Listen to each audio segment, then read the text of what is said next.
가상자산 법제화 논의가 수년간 공전하다 이용자 보호에 초점을 둔 1단계 법안이 국회의 첫 문턱을 겨우 넘었다. 가상자산 시장은 빠른 속도로 성장하고 있지만 주요국은 물론 우리나라에서도 제대로 된 규제 법안이 없어 잡음이 끊이지 않고 있다. 지난해 테라, 루나 사태로 천문학적 투자자 피해가 발생한 태여 올해 들어서도 불투명한 코인 상장 절차, 가상자산 거래소 및 코인 발행사 임직원의 불공정 거래 의혹, 코인 관련 각종 사기 및 범죄가 발생했지만 이에 대한 감독이나 규제 주체가 누구인지도 불분명한 상황이 벌어졌다. 관련법 제정 필요성이 커진 가운데 지난 26일 국회 정무위원회 소위원회를 통과한 가상자산 이용자 보호 등에 관한 법률은 이용자, 자산 보호, 불공정 거래 규제 및 처벌, 감독 및 검사 등 가상자산과 관련된 내용이 담겼다. 가상자산으로 용어 통일 12DC는 명시적으로 제31 국회와 금융당국에 따르면 가상자산 시장 업계를 규율하는 첫 법안은 가상화폐, 암호화폐, 암호자산, 디지털자산 등으로 다양하게 사용되던 용어를 가상자산으로 통일했다. 가상자산은 현행 특정금융거래정보법에서 사용하는 용어다. 한국은행은 암호자산을 쓰며 의원 입법안을 발의했던 국민의힘 윤창현 의원 등은 디지털자산이라는 표현을 썼다. 법안은 특근법과 동일하게 가상자산을 경제적 가치를 지닌 것으로서 전자적으로 거래 또는 이전될 수 있는 전자적 증표라고 정의했다. 이번 법안이 특근법과 다른 점은 가상자산에서 중앙은행 디지털화폐를 명시적으로 제외했다는 것이다. 가상자산은 법화가 아니고 12DC는 디지털 형태의 법화이므로 가상자산이 아니라는 것이다. 앞서 금융감독원은 12DC 발행 여부와 시기 등이 결정되지 않았기 때문에 1단계 입법 과정에서 명시적으로 제외할 필요성이 낮다는 입장이었지만 한국은행은 명시적으로 제외해야 한다는 의견을 내놨다. 한은은 12DC가 가상자산법 적용 대상에서 명시적으로 제외되지 않으면 12DC도 규제 대상에 포함되는 것으로 해석될 여지가 있으므로 법적 불확실성을 해소할 필요가 있다고 주장했다. 다만 전문가들은 법안의 가상자산 정의가 지나치게 넓다고 지적하고 있다. 현재 정의상으로는 상품 권류도 가상자산에 포함될 수 있기 때문이다. 이미 특근법은 시행령을 통해 상품 권류를 가상자산에서 제외했다. 구태원 법무법인 린 변호사는 지난 28일 바이낸스와 블록체인법 학회가 주최한 디지털 혁신학 포럼에서 특근법은 자금 세탁 방지법이기 때문에 범위를 넓게 잡아도 돈 세탁 방지라는 목적에서 어느 정도 합리성을 인정할 수 있다면서도 가상자산법은 업종 경계를 규정하는 업권법이고 그 경계 안에서 사업이 이루어질 것이기 때문에 정의가 매우 중요하다고 말했다. 구 변호사는 분산원장이 핵심인데 정의의 분산원장 관련 내용이 없다며 현재 가상자산 정의상으로는 상품 권류까지 포함될 수 있는 셈인데 향후 법률 논의 과정에서 시정됐으면 한다고 지적했다. 고객자산 일정 비율 콜드월렛의 보관, 투자자 보호 강조 법안은 최근 가상자산 거래소 지닥 해킹으로 부각된 콜드월렛 보관 의무화 등 투자자 보호에 초점을 맞췄다. 법안은 가상자산 거래소가 이용자 자산을 보관할 때는 이용자로부터 위탁받은 종류와 수량의 가상자산을 현실적으로 보유해야 하고 고객 자산의 일정 비율 이상을 인터넷과 분리된 콜드월렛에 보관하도록 했다. 법안에 명시적으로 비율을 적시한 것은 아니지만 현재 정부는 가상자산 거래소들의 자산 70% 이상을 콜드월렛에 보관하도록 권고하고 있다. 콜드월렛은 인터넷과 차단된 가상화폐 지갑으로 온라인에 연결된 가상화폐 지갑인 핫월렛과 대비되는 개념이다. 핫월렛은 즉각적인 입출금과 거래가 용이하다는 장점이 있지만 보안 수준이 약하다. 반면 콜드월렛은 보안키를 외장하드, 이동식 저장장치 등에 저장해 실시간 거래가 어렵지만 그만큼 보안 수준이나 안정성이 높다. 현재까지 알려진 거래소 해킹 사고의 대부분은 핫월렛에서 일어났다. 이달 초 약 200억 원 상당의 가상자산을 해커로부터 탈취당한 지닥도 핫월렛이 해킹당하면서 피해가 발생했다. 가상자산법이 시행되면 고객 자산 보전에 대한 의무도 강화된다. 거래소는 해킹, 전산장애 등 사고에 대비해 보험 또는 공제에 가입하거나 준비금을 적립해야 한다. 이는 그간 투자자가 거래소 해킹으로 피해를 보더라도 보상받을 안전망이 없다는 비판이 제기된 데 따른 것이다. 그동안 해킹 사고가 일어났을 때 업비트나 빗선 등 대형 거래소는 회사 자산으로 해킹 피해액을 충당했으나 코인빈 등 중소형 거래소는 해킹 피해 후 고객 피해액을 반환하지 못하고 파산한 바 있다. 불공정거래 행위 금지, 주식시장 수준 규제 과도 지적도 이번 법안으로 가상자산 불공정거래의 손해배상 책임을 물을 수 있는 근거도 마련됐다. 테라, 루나 사태, 최근 서울 강남에서 일어난 납치, 살인 사건 등으로 가상자산 관련 범죄가 사회적 이슈로 떠올랐다. 그러나 코인 시세 조작 등 가상자산 불공정거래 행위의 처벌 규정이 없다 보니 민법상 사기 혐의 등을 적용해야 했다. 법안은 주식시장과 마찬가지로 가상자산 시장에서도 미공개 정보 이용, 시세 조정, 부정거래 등을 불공정 거래 행위로 규정하고 이를 위반한 경우 형사처벌, 손해배상 책임을 부담하게 했다. 불공정거래 행위가 적발되면 금융위가 이익 또는 회피 손실의 2배에 상당하는 금액 이하 과징금 혹은 50억 원 이하의 과징금을 부과하도록 했다. 1년 이상의 유기징역이나 위반 행위로 얻은 이익 또는 회피한 손실액의 3에서 5배에 달하는 벌금을 부과하는 벌칙 조항도 마련했다. 다만 주식시장의 불공정 거래 규제를 가상자산 시장에 그대로 적용하는 것에 대해서는 비판도 나온다. 정수호 법무법인 르네상스 변호사는 지난 28일 포럼에서 이 법안은 상장 주식에만 적용되는 불공정거래 관련 규제도 포함했는데 사업자가 운영하는 사적 시장이 주식시장과 비견될 정도인지 의문이라고 말했다. 이어 주식시장 불공정거래 유형은 잘 정리돼 있지만 가상자산은 차이점이 있을 수 있는데 이 부분이 고려되지 않았다며 모든 유형의 가상자산에 일률적으로 동일한 수준의 규제를 적용하는 것도 타당하지 않다고 지적했다. 2단계에서 시장 질서 규제 보완, 규제 과도하면 유통금지법 된다 우려 가상자산 법안은 향후 정무위 전체 회의와 법제사법위원회의 재개, 자구심사를 거쳐 국회 본회의에서 최종 의결된다. 다만 이번 법안은 이용자 자산 보호, 불공정 거래 등 투자자 보호 등에 초점을 맞춘 1단계 입법이고 향후 발행, 공시 등 내용을 담은 2단계 입법이 뒤따를 예정이다.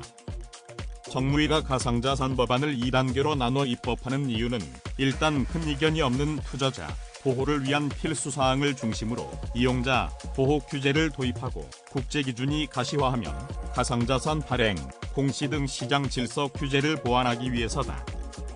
정무위 법안 소위는 2단계 입법을 위해 금융당국의 가상자산 규율과 관련한 대책 마련을 요구하는 2대 의견도 함께 채택했다. 구체적으로 금융위가 가상자산 사업자의 가상자산 발행 및 유통에 따른 이해 상충 문제, 스테이블 코인에 대한 규율 체계, 가상자산 평가업이나 자문업, 공시업 관련 규율 체계, 가상자산 유통량, 발행량에 대한 통일된 기준, 가상자산 사업자의 공시 및 내부 통제 의무 부과 등에 대한 입법 의견이나 대책을 마련해 국회에 보고하도록 했다. 정수호 변호사는 2단계 입법 과정에서 가상자산 사업자 지원에 대한 근거도 마련돼야 한다고 주장했다.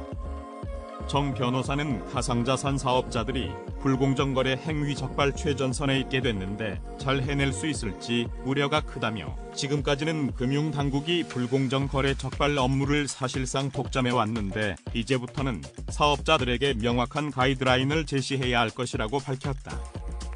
또 필요하면 교육도 하고 인력도 파견해야 한다며 2단계 입법에서는 이런 업무에 수반되는 노력과 비용에 대한 사업자 지원, 근거 등이 마련돼야 한다고 생각한다고 말했다. 구태현 변호사도 국제적 규제 동향을 고려해야 한다고 강조했다. 구 변호사는 가상자산은 개인 간 거래를 할 수 있기 때문에 글로벌 단위로 유통되는 자산이라며 특정 지역의 규제가 글로벌 수준에 비해 불합리하거나 강하면 규제로 인한 갈라파고스가 만들어질 수 있다고 우려했다. 이어 가상자산 이용자 보호라고 하지만 결국 유통금지법이 되어버리는 셈이라며 과도한 규제는 자칫 우리 가상자산 시장이 낙후되는 결과를 초래할 수 있다고 경고했다. 이달 들어 달러 대비 원화 가치가 주요 26개국 통화 중 3번째로 많이 하락한 것으로 나타났다. 1년 넘게 지속되는 무역 적자와 4월 배당에 따른 해외 송금 등이 배경으로 꼽히는 가운데 외환당국은 시장 상황을 주시하며 외환 수급 대책을 준비 중이다. 30일 외환시장과 금융정보업체 연합인포맥스에 따르면 지난 28일 서울 외환시장에서 달러 대비 원화 환율은 달러당 1337.7원에 마감했다. 지난달 말과 비교해 2.7% 절하됐다. 이는 미국 연방준비제도가 달러 지수를 산출할 때 활용하는 주요 교역국 26개국 가운데 달러 대비 세 번째로 큰 하락폭이다. 같은 기간 아르헨티나 페소와 러시아 루블만 원화보다 더 크게 하락했다. 고물가, 고금리를 겪고 있는 아르헨티나, 우크라이나와 전쟁 중인 러시아를 제외하면 원화의 하락폭이 두드러진 셈이다. 일본과 중국, 대만도 절하됐지만 원화보다 하락폭은 작았다. 유로, 영국, 인도 등은 가치가 상승했다. 이 기간 유로, 일본 엔, 영국 파운드, 스위스 프랑, 캐나다 달러, 스웨덴 크로나 등 주요 6개국 동화에 대한 미국 달러 가치를 보여주는 달러 인덱스는 0.9% 하락했다. 달러 가치가 떨어졌는데도 원화 가치가 더 하락한 것이다. 최근 원화 가치 하락이 두드러진 배경에는 무역 수지 악화가 꼽힌다. 수출이 수입보다 적어 무역 수지는 작년 3월부터 지난달까지 13개월 연속 적자를 이어갔다. 이달 20일까지 무역 적자가 41억 달러 수준인 점을 고려하면 무역 적자는 14개월째 이어질 가능성이 크다. 무역 수지 악화에 올해 경상수지마저 1에서 2월 2달 연속 적자를 기록하고 있다. 쉽게 말해 국내로 들어오는 달러보다 나가는 달러가 더 많다는 의미다. 배당에 따른 해외 송금의 증가도 원인으로 꼽힌다. 12월 결산법인이 많은 국내 특성상 배당이 4월에 집중되면서 외국인 투자자가 해외로 보내는 달러가 늘고 있다는 설명이다. 배당 집중의 임금과 이자, 배당의 유출입을 보여주는 본원소득 수지는 통상 4월에 적자를 기록한다. 달러 매도 요인보다 매수 요인이 더 많아지면서 원달러 환율은 지난 26일 5개월 만에 장중 1340원대로 올라섰다. 원달러 환율이 연일 연고점을 경신하면서 수급 안정을 위한 외환당국의 대책도 이어지는 모습이다. 이달 중순 당국은 국민연금과 350억 달러 한도의 외환 스와프를 신규로 설정했다.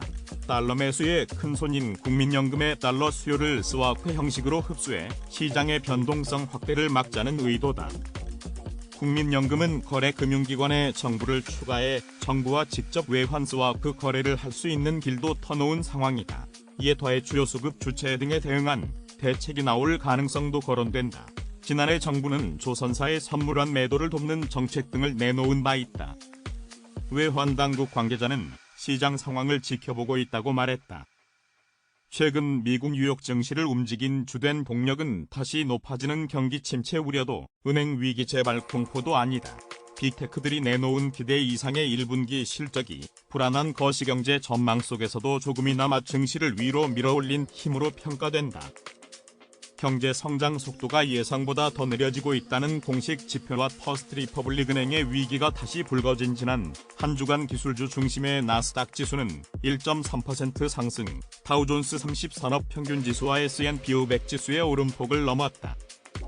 구글 몰회사 알파벳, 페이스북 몰회사 메타 플랫폼, 아마존, 마이크로소프트 등 메가캡 기술 기업들이 월가 전망치를 상회한 1분기 실적을 발표했거나 향후 실적 전망을 상향한 덕분으로 풀이된다. 금리 인상 충격에 부진한 실적을 예상했던 투자자들은 생각보다 괜찮은 성적표를 확인한 뒤 빅테크들이 포스트 팬데믹 숙취의 최악 고비를 넘긴 것이라는 희망을 부풀리고 있다고 월스트리트저널은 29일 진단했다. 신종 코로나 바이러스 감염증 사태로 소비자들이 집에서 지내는 시간이 많아진 덕분에 특수를 누렸던 기술 기업들은 이후 소비자들의 생활 패턴 정상화로 실적 부진에 시달려왔다.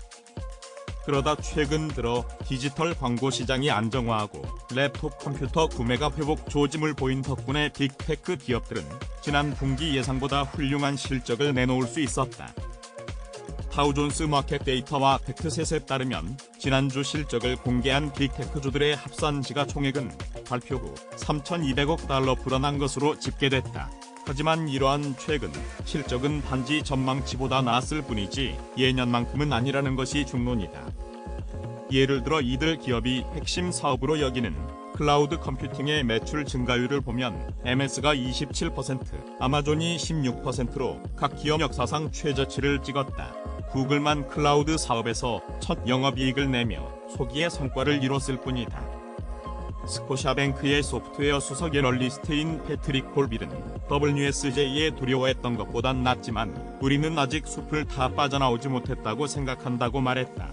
빅테크 기업들의 어닝 서프라이즈가 대량 해고 등 비용 절감에서 일정 부분 비롯됐다는 점도 고려해야 한다. 실제로 구조조정에 앞장섰던 메타와 알파벳은 시장 전망을 상회하는 영업이익을 거뒀다. 메타는 근 1년 만에 처음으로 매출 성장을 기록했으나 성장폭은 3% 미만으로 지난 2021년 1분기 47%에 비하면 초라한 수준이다. 디지털 광고 컨설턴트인 브라이언 위저는 WSJ의 심리는 바닥을 찍었다면서도 하지만 두 자릿수대 성장으로 돌아갈 것으로 기대해서는 안 된다고 경고했다. 이번 주 뉴욕 증시는 오는 3일 나오는 연방준비제도의 연방공개시장위원회 정례회의 결과와 5일 나오는 4월 고용보고서를 주목하며 변동성이 큰 모습을 보일 것으로 예상된다. 투자자들은 연준이 이번 회의에서 기준금리를 0.25%포인트 인상할 것으로 예상하고 있다. 관건은 이후 행보다. 시카고 상품거래소 패드워치에 따르면 연방기금 금리 선물 시장에서 연준이 5월 회의에서 기준금리를 0.25%포인트 인상할 가능성은 80%를 웃돈다. 금리 동결 가능성은 10%대이다. 6월 회의에서 연준이 금리를 동결할 가능성은 60% 수준이며 금리 0.25%포인트 추가 인상 가능성도 20%대로 높은 편이다. 이는 한 달 전에는 0%였던 것과 비교된다.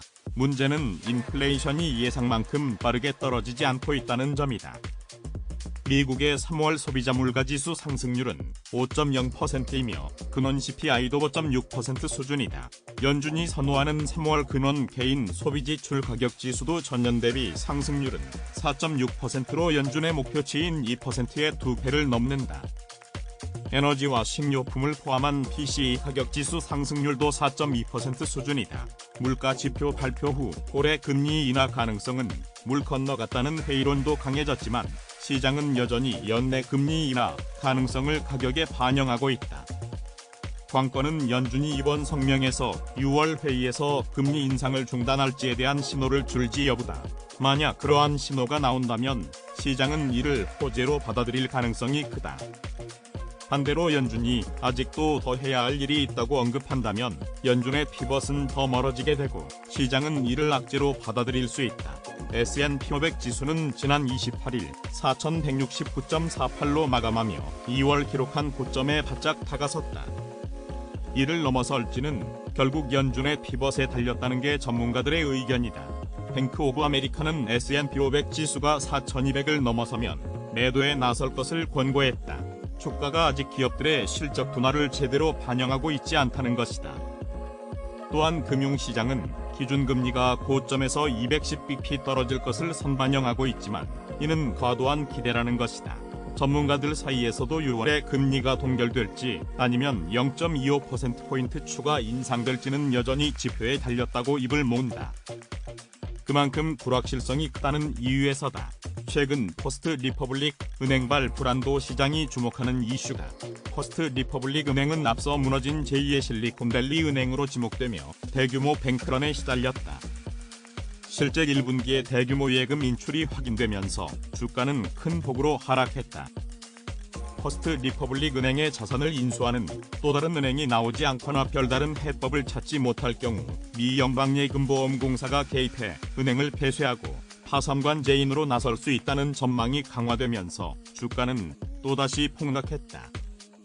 지난 3월에도 FOMC 회의를 앞두고 SVB 은행이 문을 닫으면서 금융시장의 불안을 촉발한 바 있다. 당시 연준은 금리를 예상대로 0.25%포인트 인상했으나 올해 최종금리 전망치를 내려 시장에 안도감을 줬다. 따라서 일각에서는 이번에도 포스트 리퍼블릭발 금융시장 불안에 연준이 신중한 입장을 취한다면 5월에 인상 후 6월 동결 가능성도 점쳐 볼 수 있다고 전망하고 있다. 하반기 경기 침체 위험이 커지는 상황에서 은행이 또 한 번 파산하게 되면 신용시장의 위축이 경기를 더욱 위축시키는 악순환이 벌어지게 된다. 많은 전문가는 그간의 금리 인상으로 미국 경제가 침체를 맞을 것이라고 경고하고 있다. 하지만 최근 발표된 기업들의 실적은 침체를 앞뒀다고 보기에는 거리가 있다. 지난주에는 마이크로소프트와 구글, 아마존 등이 월가의 예상치를 웃도는 실적을 내놨다. 초반 대형 은행들의 실적이 예상을 웃돌던 것과 비슷한 흐름이다. 팩트셋 자료에 따르면 28일 기준 지금까지 S&P 500 지수에 상장된 기업 중 53%가 1분기 실적을 발표한 가운데 이 중 79%가 예상치를 웃도는 주당 순이익을 발표했다. 이는 5년 평균인 77%와 10년 평균인 73%를 웃도는 수준이다. 이들은 예상보다 평균 6.9%가량 높은 순이익을 내놓고 있다. 지금까지 나온 실적과 예상치를 종합할 때 1분기 주당 순이익은 지난해 같은 기간보다 3.7% 줄어들 것으로 예상된다. 일주일 전 예상치인 6.3% 감소와 1분기 말에 예상된 6.7% 감소보다 나은 수준이다. 다만 실적이 감소세를 보이면 두 개 분기 연속 실적이 감소해 실적 리세션이 현실화한다. 이번 주에는 대형 기업 중에서 애플이 4일 장마감 후에 실적을 발표한다. 시장에서는 애플의 주당 순이익이 지난해 같은 기간보다 6%가량 줄어든 1.43달러를, 매출은 4%를 약간 웃도는 수준으로 줄어든 929억 8천만 달러를 기록할 것으로 예상하고 있다. 이번 주에는 S&P 500 지수에 상장된 161개의 기업이 실적을 발표할 예정이다. 이들 기업의 시가총액은 전체 지수에서 32%를 차지한다. 마지막으로 5일에 나오는 4월 고용보고서도 주목할 만하다. 월스트리트저널에 따르면 이코노미스트들은 4월 비농업 고용이 18만 명 증가해 전달에 23만 6천 명 증가해서 증가세가 둔화할 것으로 예상했다. 실업률은 3.6%로 전달에 3.5%에서 소폭 올랐을 것으로 예상된다. 4월 고용은 앞으로 예정된 6월 통화 정책회의를 결정할 주요 지표 중 하나다. 지난 28일 3대 지수는 모두 오름세로 장을 마쳤다. S&P 500 지수는 한 주간 0.87% 올랐고 나스닥 지수는 1.28% 상승했다. 다우존스 30산업평균 지수는 0.86% 올랐다. 5월 FOMC를 앞둔 경계감의 시장의 움직임이 매우 제한적이었음을 보여준다.